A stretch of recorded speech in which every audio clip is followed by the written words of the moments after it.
Hi,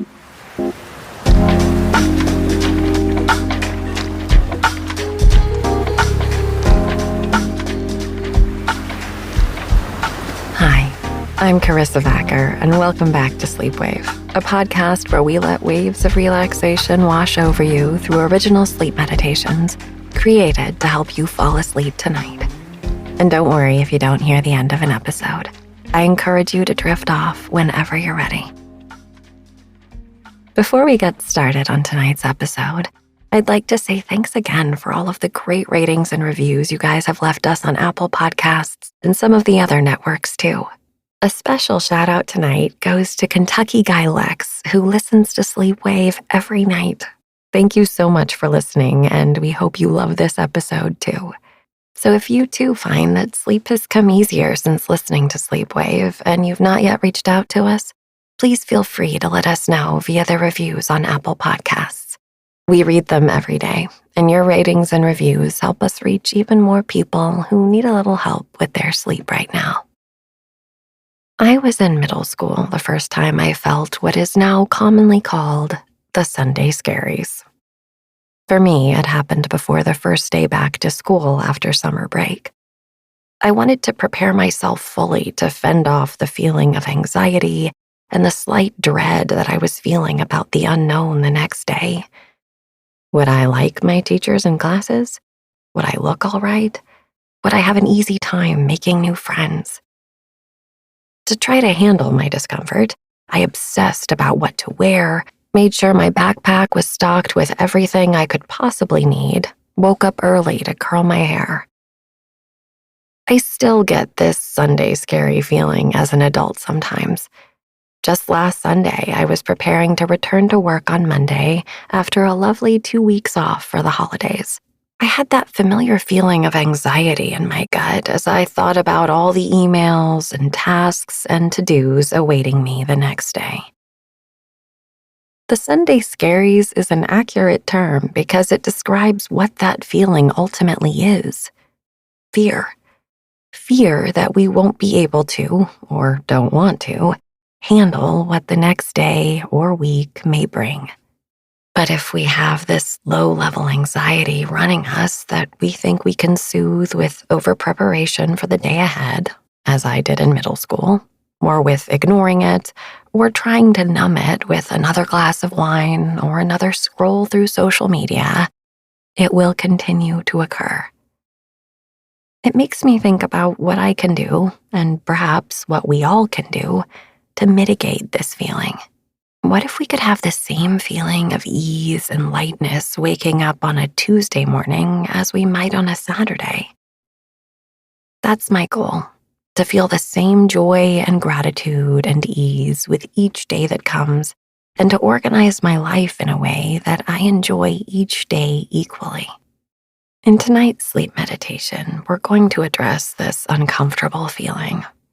By recognizing it, we can begin to both soothe and balance it. This will enable us to sleep better before a day we have anxiety about, and will reinforce the feeling that we are capable of handling what may come up. The empowerment that comes from consciously releasing anxiety and sinking into your ability to choose how you want to feel will not only transform your night of sleep, but also your day tomorrow. Take a deep breath and get comfortable as we settle in together to meditate to Overcoming the Fear of Tomorrow by Billy Gill.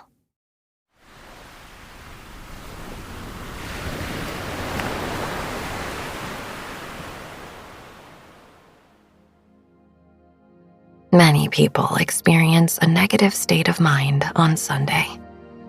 Research shows that it is the most dreaded day of the week for most people, with Saturday being the least. If you have this feeling as the work week is about to begin, a closer look at some possible causes for the Sunday Scaries might be helpful.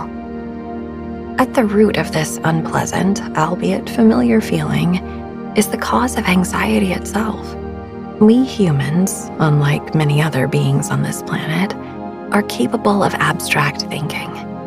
we can imagine possible scenarios and emotions. We essentially project ourselves into the future. Unfortunately, we tend to imagine negative scenarios. Negativity bias is a well-documented part of our psychology. Our brains have a strong response to negative stimuli. This means that there is simply more electrical activity in the brain when it is presented with negative sensory, motor, or cognitive stimulation. The prevailing theory is that our ancient ancestors were more likely to survive and reproduce, and therefore pass on their genes, if they were on high alert for what could go wrong.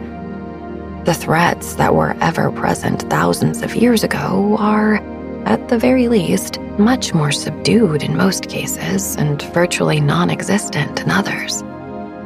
The likelihood of being eaten by a wild predator has fallen dramatically, but the ways that we have evolved in order to avoid those predators are still very much a part of our lives. Those early ancestors who survived long enough to pass on their genetic traits were those who were most ready to respond to danger. The fight-or-flight response, as it's now known, refers to a cascade of hormonal responses that cause increased blood flow and oxygen to the muscles with rapid breathing and increased heart rate. These are very useful when you are trying to escape from a predator, but not so useful when you are planning what to do on a Monday morning. Our ability to project ourselves into the work week on a Sunday, combined with our inherited predisposition toward negative possibilities, present us with the very real problem of how we might overcome the Sunday Scaries.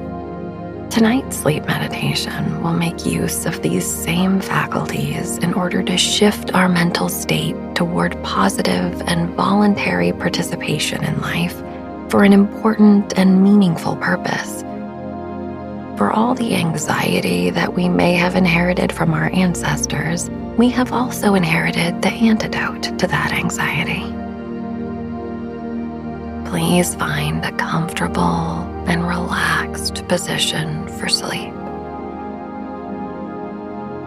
Try to be somewhat formal with how you position your body. If at any point you feel the need to change position or make adjustments to your pillow, blanket, etc., please feel free. However, in the beginning, imagine that you have taken a posture for meditation rather than for sleep.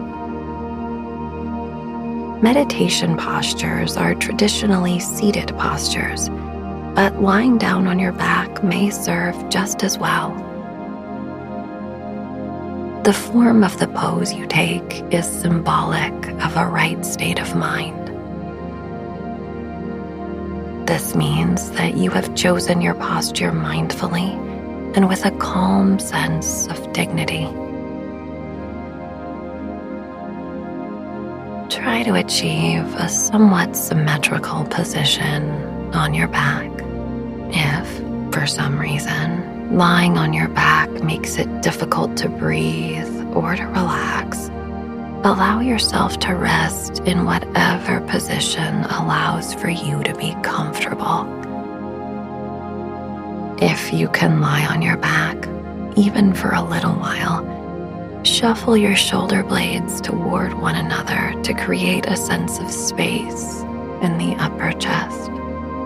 Let your lower back curve naturally away from the bed. Don't try to flatten it. The legs splay out at equal angles from the midline of your body.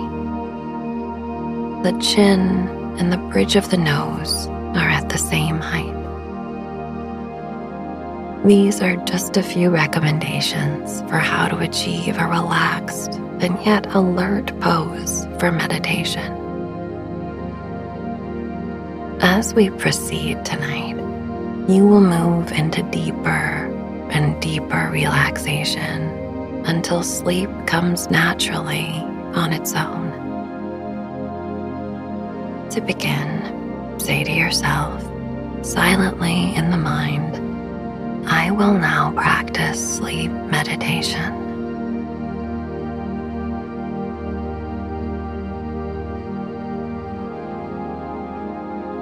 Allow your next out breath to last a beat longer and observe the brief pause at the bottom of the breath.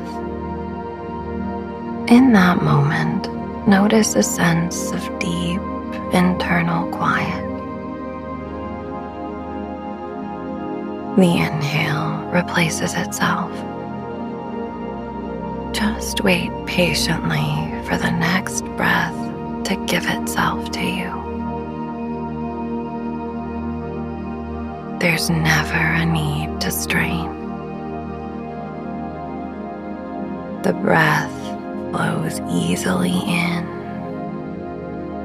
and out of the body. You are merely witnessing the flow of the breath and lingering in the pause at the bottom of the exhale without any strain. Go on. Try to follow the path of the breath. The inhale causes the belly and the chest to rise upward and outward. The exhale causes the torso to move downward and inward. Try to synchronize the up with the outs on the inhale and the down with the in on the exhale. Follow the breath. Belly and chest moving up and out on the inhale. Notice the brief transition before the torso falls downward and inward on the exhale. Go on.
Positive affirmations are messages from yourself to yourself.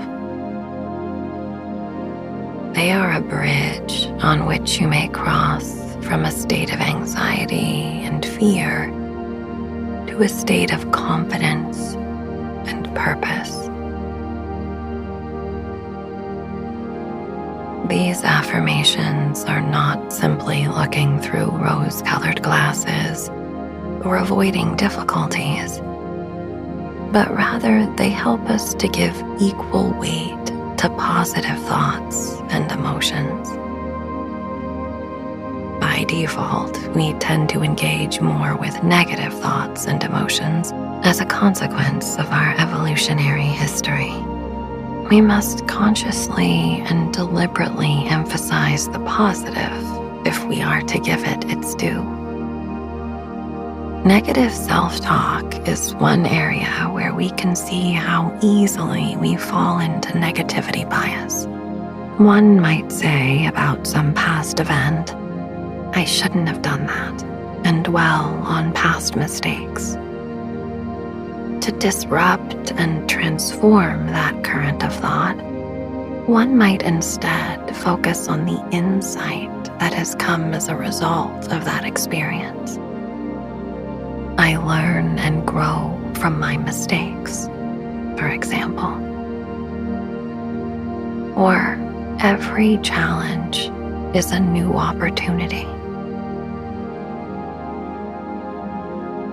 To see past mistakes and challenges in a positive light may feel foreign to some people.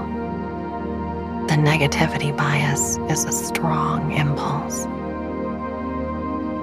To open your mind to the positive aspect of any situation is a skill that meditation enhances. Return to your breath and simply follow the path of your breath. The inhale causes the belly and the chest to rise upward and outward. The exhale causes the torso to move downward and inward. Try to synchronize the up with the out on the inhale and the down with the in on the exhale. Follow the breath. Belly and chest moving up and out on the inhale. Notice the brief transition before the torso falls downward and inward on the exhale.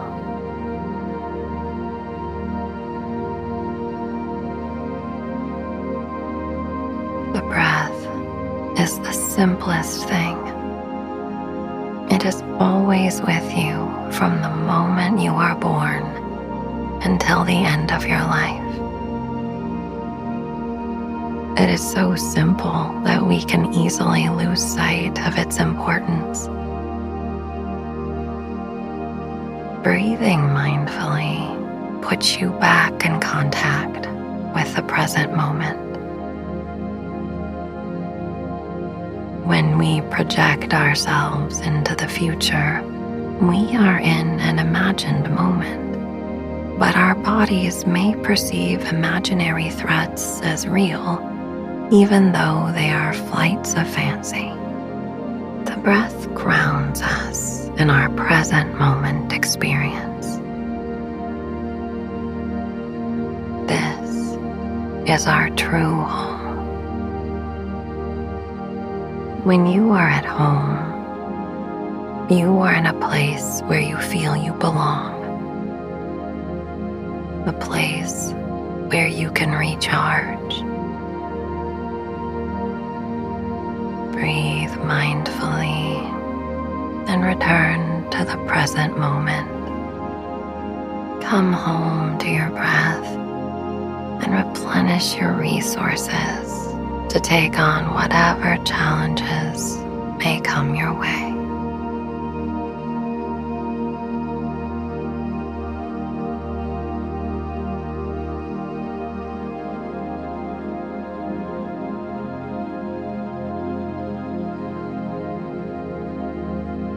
Say quietly to yourself, I am at home in the present moment.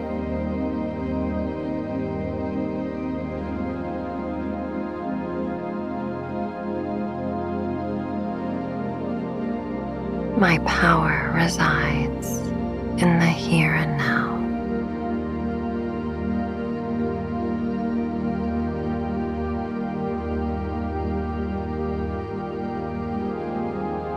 From this place of presence, I can face any challenge.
Return to your breath and simply follow the path of your breath.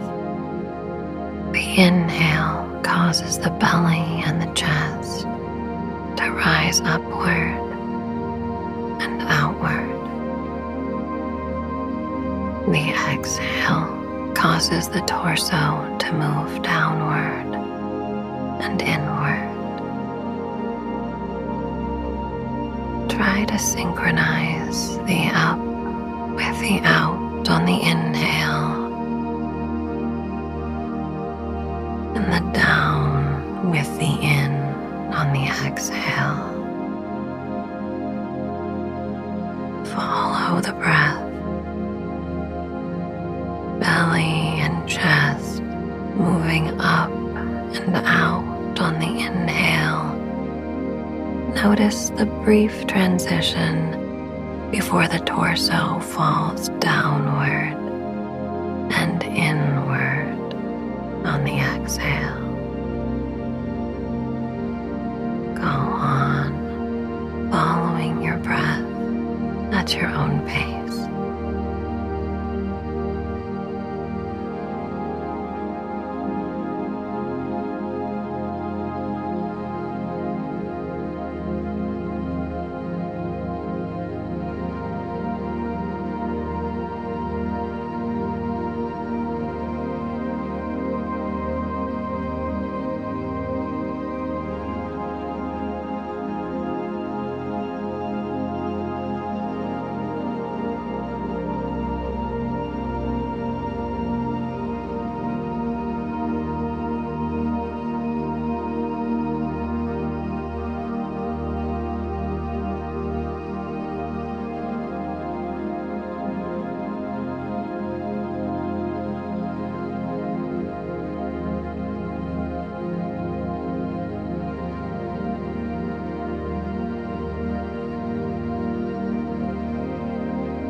We, as humans, have the ability to imbue any situation with meaning. This, too, is something we have inherited from our ancestors. A sense of meaning and purpose is an adaptation to life that motivates us in a positive way. Anxiety and fear motivate us too, but they take a greater toll on our physical and mental well-being. When we imbue our work with a sense of meaning, we are able to flourish rather than merely survive. No matter what the work is, we have the ability to find a deep sense of meaning and value and purpose in it.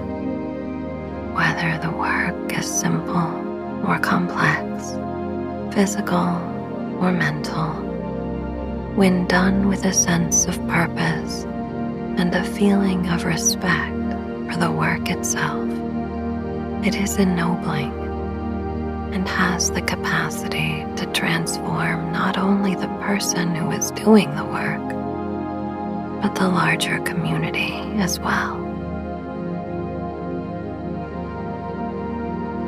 There is a ripple effect that influences the whole society and perhaps even the whole universe. We truly are capable of infusing this kind of meaning into any effort. There is a therapeutic aspect to seeing work in this way. Rather than the work week stalking us like a predator, we are inspired to pursue a noble goal.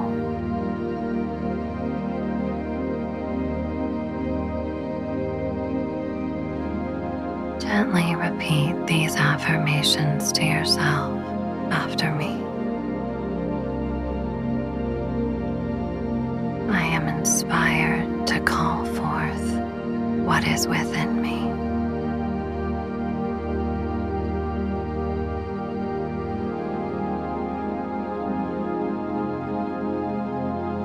There are untapped resources that appear when I show up.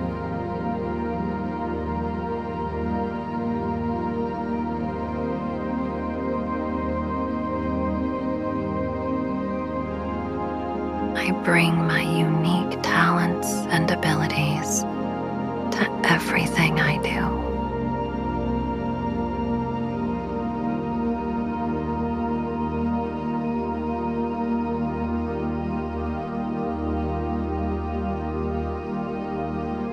I infuse my work with meaning and purpose.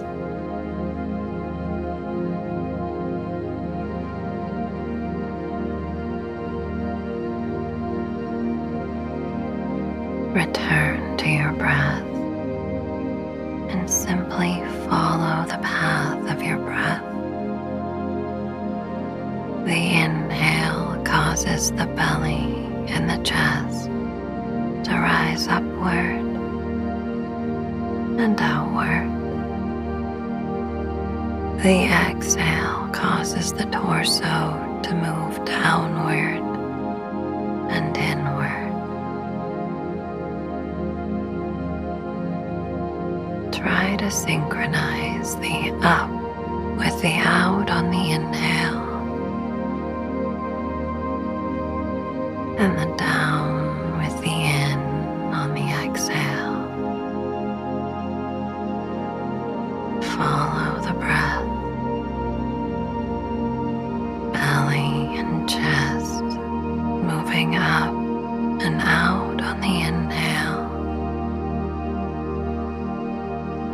Notice the brief transition before the torso falls downward and inward on the exhale. Go on, following the path of your breath in your own time.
You are at home, here in the present moment.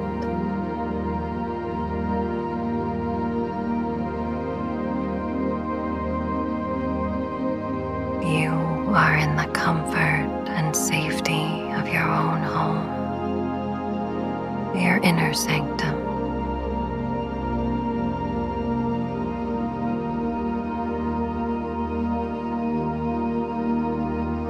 Deep within yourself, there is the knowledge that you are capable of remaining steady in the face of any challenge.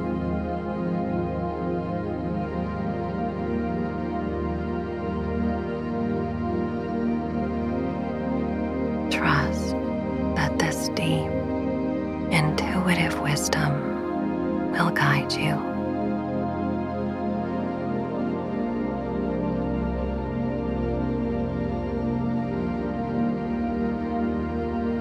Let go of any tension.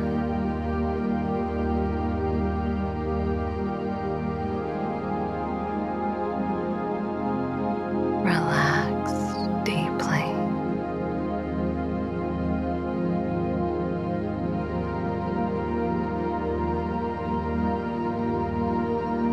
Sleep. Sleep. Sleep.